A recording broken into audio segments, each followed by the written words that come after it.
Hello everyone अन्य এটা ভিডিওলৈ আপোনালোক সকলোকে স্বাগতম জনাইছো। আজিৰ ৰেচিপি ভিডিওটো হৈছে ভাত কেৰেলাৰ টেস্টি ৰেচিপি আৰু এই ৰেচিপিটো ভাতৰ লগতো খাব পৰা যায় আৰু কেতিয়াবা সন্ধিয়া চাহ কাপৰ লগতো পকৰি হিচাপে খাব পৰা যায়। বলক ভিডিওটো আৰম্ভ কৰো। আৰু প্ৰথমতে মই ভাত কেৰেলা আলু আৰু পিয়াজৰ বাকলি গুছাই ভালদৰে ধুই লৈছো। এতিয়া প্ৰেছাৰ কুকাৰত দি দুটা সিটি মাৰিবলৈ দিম আৰু বহুত বেছিও সিজাব নালাগে, অকমান সিজিলেই হ'ল। ঠিক তেনেকৈ এতিয়া মই সিজাই লম। এতিয়া মই চপাৰ এটা লৈ লৈছোঁ, তাতে ইয়াতে কেঁচা জলকীয়া দি দিলোঁ, পিঁয়াজ দিছোঁ আৰু এইখিনি চপ কৰি লম।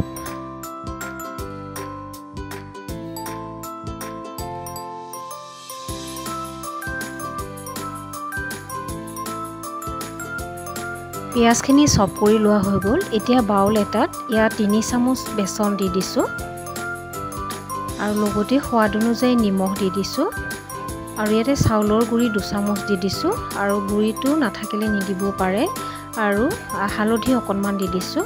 এতিয়া পানী অলপ অলপকৈ দি পেলাই এই বেচনৰ ঘোলটো বনাই ল'ম।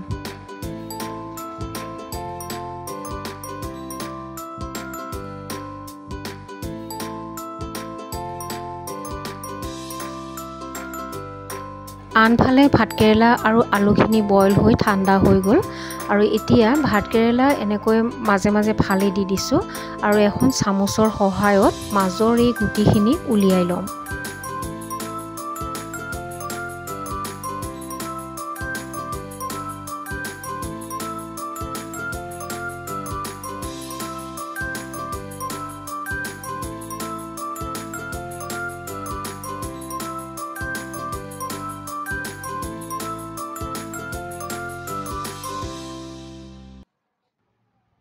ভাতকেৰেলাৰ গুটিখিনি উলিয়াই লোৱা হৈ গ'ল আৰু এতিয়া বইল আলুখিনিত এয়া চপ কৰি লোৱা পিঁয়াজখিনি দি দিছোঁ, লগতে সোৱাদ অনুযায়ী নিমখ আৰু আধা চামুচ জিৰা, লাল মিৰ্চ আৰু মেগী মছলা অকণমান দি দিম আৰু এতিয়া সকলোখিনি বস্তু মিলাই ভালদৰে পিটিকি ল'ম।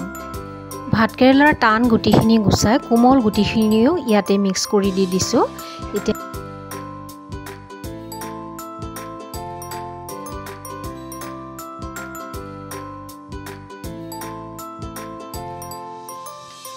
আলু পিটিকা পুৰখিনিও ৰেডি হৈ গ'ল আৰু এতিয়া ভাতকেৰেলাৰ এফাল এফাল লৈ লৈছোঁ আৰু ইয়াতে আলু পিটিকাৰ পুৰখিনি অলপ হেঁচি হেঁচি সোমাই দিব লাগিব, নহ'লে তেলত দিওঁতে ওলাই আহিব পাৰে। সেইকাৰণে হাতৰ তলুৱাৰে অকণমান হেঁচি হেঁচি দি পেলাই এয়া পুৰখিনি ভৰাই লৈছোঁ। এতিয়া গেছৰ ওপৰত কেৰাহী এটা উঠাই ইয়াৰ ৰিফাইন তেল দি দিলোঁ আৰু লগতে এয়া বেচনৰ ঘোলখিনি অকণমান লৰাই লৈছোঁ। পুৰ ভৰোৱা ভাতকেৰেলাখিনি বেচনত ডুবাই পেলাই ভালদৰে বেচন লগাই ল'ব লাগিব, তাৰপিছতে গৰম তেলত দি ফ্ৰাই কৰি ল'ম।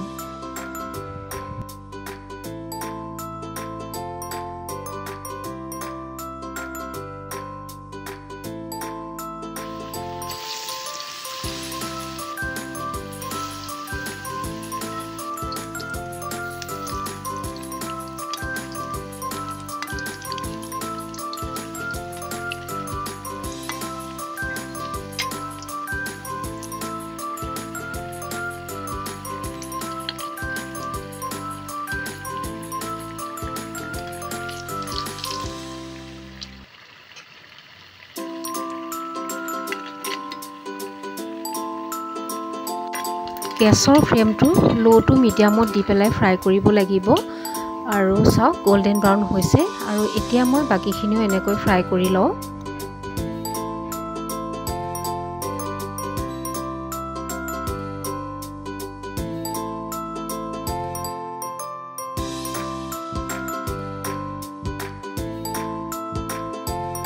বনাই ৰেডি হৈ গ'ল আৰু প্লেট এখনত ছাৰ্ভ কৰি লৈছোঁ।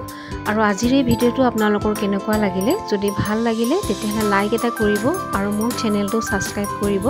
আজিলৈ আহিছোঁ, থেংক ইউ।